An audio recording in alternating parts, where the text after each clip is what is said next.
Hey guys, Mark here, and I'm coming back with a new episode. It's been a while since my last one, and I've also decided to change the direction of the episode a little bit. Before episode 1 through 5, it was just me kind of talking and sharing whatever was on my mind without much of a script or anything. This time, I've got some information prepared ahead of time, so I just kind of have some slides with some ideas on them, but then my speaking style is still going to be kind of intuitive and impromptu and just kind of share off the cuff, but with a little bit of structure and a little bit of guidance. So today I kind of want to unpack some things that have been on my mind. And if you've ever seen this meme before, this is kind of how I feel right now, connecting the dots from all of these different things that I've been studying and reading and learn about, and things that I've been uncovering, things that have I've been questioning my whole life, really. And so I can't say that I have arrived to an answer or to the answer or to anything that is useful or repeatable to anyone else, but I just kind of feel compelled to share what I have found out or what I've puzzled together thus far.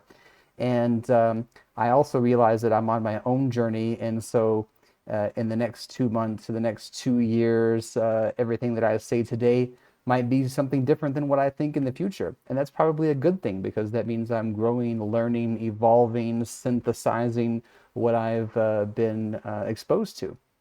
But let me just kind of paint a short picture and narrative of where I'm drawing information from.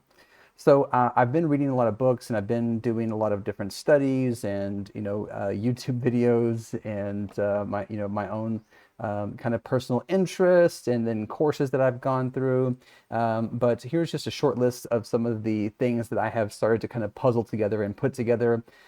Course in Miracles, The Kabbalion, several books by Ram Dass and his lectures, Eckhart Tolle, Jesus Christ, and especially the non-canonical texts like the Gnostic Gospels, the Gospel of Thomas, etc. Krishna from the Bhagavad Gita, the Sedona Method, which has had a profound influence on me in the past couple of months, Autobiography of a Yogi, and I spoke previously in another episode, I don't remember which one, about the surrender experiment. So in my mind, I'm this guy who's kind of like, what is the common thread between all of these things? And I also remember a while back, there's a book by Aldous Huxley where he kind of goes on this similar journey where he looks at all of these different world religions and does this analysis and comes to a somewhat similar conclusion. So I'm going to start with the framework of the Sedona Method because that's where all of this has really come together for me. So in the Sedona Method, it says that there are several major fields of emotions or categories. So if we look at this list here on the screen as a category of emotions. So starting off at the lowest level, which I guess this should be at the bottom, but whatever. The lowest level of thought or feeling is apathy, feeling empty, feeling nothingness, feeling non-connected. Then it goes from grief to fear to lust to anger to pride. And then beyond that, there's kind of like the other side of all of those feelings, which is courageousness, acceptance, and peace.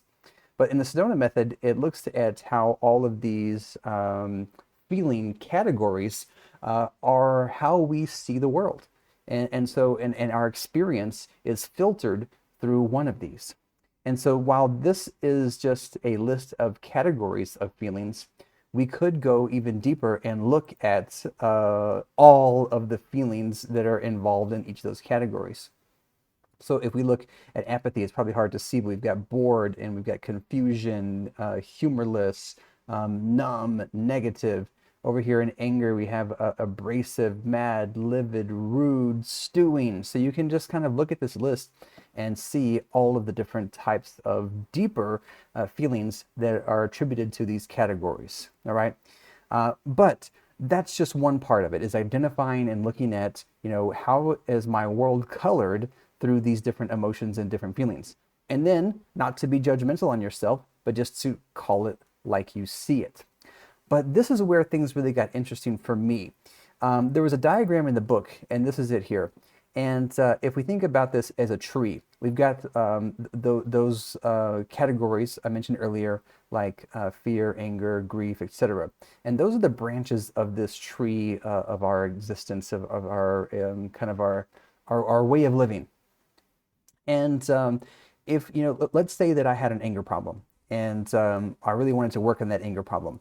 I could come in here and I could work on the anger branch all I wanted. I could go into the individual feelings and the thoughts, and I could trim those out and I could cut them away. But any good tree eventually is going to grow those back. All right. So in the Sedona method, it says what we really need to be doing is getting to the root of all of these issues. And the root of all of these issues come from these categories: wanting approval, wanting control, wanting security, and then on a deeper level, wanting to be separate and wanting to be one with everything. So when I read that, I was just kind of dumbfounded and baffled. And I just thought, how much of my life, how many decisions have I made, and how many like day-to-day reactions have I had because I've been seeking approval, I've been seeking control, and I've been seeking security. I mean, if I think about, the places I've lived, the decisions I've made, the relationships that I've been in, the jobs that I've chased, the things that I've wanted to do in my personal time are deeply, deeply rooted in these things and wanting approval, control, and security. And then on my spiritual path, there's this kind of opposition of wanting to be individual and wanting to be one. And the goal, would be to be one with everything and whole and together with things without the need for approval, control, or security. But then, according to the Sedona method, wanting that is just another form of wanting. So, in the Buddhist text, in the Buddhist studies, they say that we need to let go of desire. And I've always thought that, well, that sounds really good in theory, but what does it mean by desire? And I think that it really means these things. These are forms of desire: desire to be approved, desire to control the world around me, the desire to feel secure and have everything that I need, the desire to be independent and individual and do my own thing, and then also wanting and the desire to be a part of something, to belong to something, to be one and whole with something. So that was just a huge, I don't know if I want to say shocker, but it was just a door opener for me, or it was my eyes were open to how deeply embedded all of my decisions and all of my reactions come from this place of wanting approval, control, security, and so on. And so, that was a huge opener for me. But then I'm also going through this program called A Course in Miracles. And together with Sedona Method, I think it's like a really hardcore approach to learning about existence, reality, and what we really are as beings. But I'll let you kind of have your own journey with those things if you want to. I'm just sharing my perspective only. But in A Course of Miracles, there's an exercise, an activity that it asks you to do. It says to look around at everything around you, right? And you can look around in your living room, or you can look around in your desk, or you can kind of imagine a beautiful, serene place. And so in my mind, I'm thinking about this lake, I'm thinking about these mountains, I'm thinking about this beautiful, picturesque area. This could have been a scene for Lord of the Rings or The Hobbit, and what's happening here is that everything we look at, we are labeling and we're judging, all right? And that's just a natural process of what we do as human beings. We judge and we label everything, all right? So you've been in your room before, you've been in your house before, so you've seen and labeled all of those things to death. I mean, you've labeled every single item in your house and you have judged it and you have prioritized it. You've decided whether it's good, whether it's bad, whether it's useful, whether it's not useful, whether it's beautiful, whether it's ugly, whether it belongs to you or belongs to someone else. We judge and label everything. So in order to really experience this, we have to kind of like go to or imagine a place we've never been to. And when we go to a new place that we've never been, we kind of are first usually struck by the splendor or the beauty or the newness of something. But then immediately we start labeling and judging everything. Oh, this could be that. Oh, this could be this. It could be another thing. Or this reminds me of Lord of the Rings, blah, blah, blah, blah. Mind, going, going, going. And this is what clouds our reality. This labeling and constant judging is keeping our mind focused on our internal thoughts instead of what's actually happening and going on around us. Okay? So that exercise was also powerful for me. Another exercise that it says to try is, okay, let's do that same kind of thought experiment, but this time with all of the people that you know. This could be your loved ones, people in relationships, people that you meet on the street.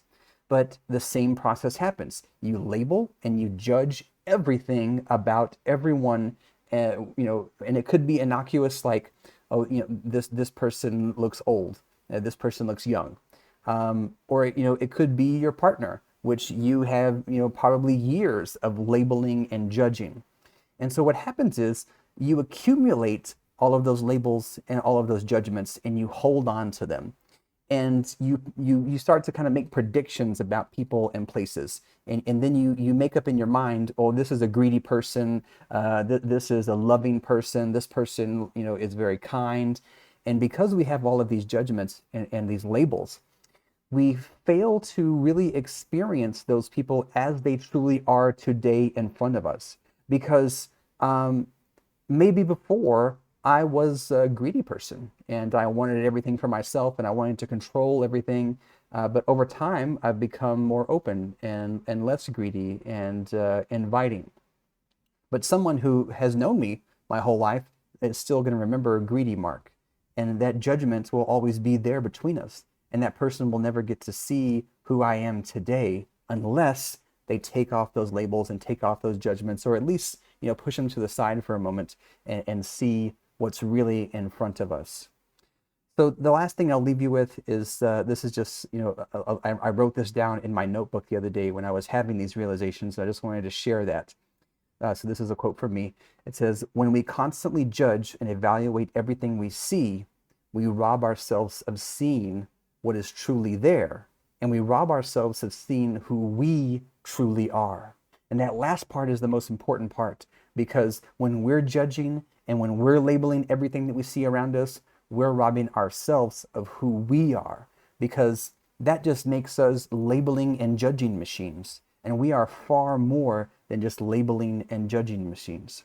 So try one of these exercises. Look around the world, look around your space, look at the people that are in your life, and take away all of those labels and all of those judgments and look at them again in a new light for the first time maybe, and see what's there and see what's inside of you when you do that. Thanks for listening. I hope you like this new format, and we'll see how things go. I might decide to do another video or another few videos. I always leave it up to whatever is feeling right for me. So thanks everyone, and I'll see y'all later.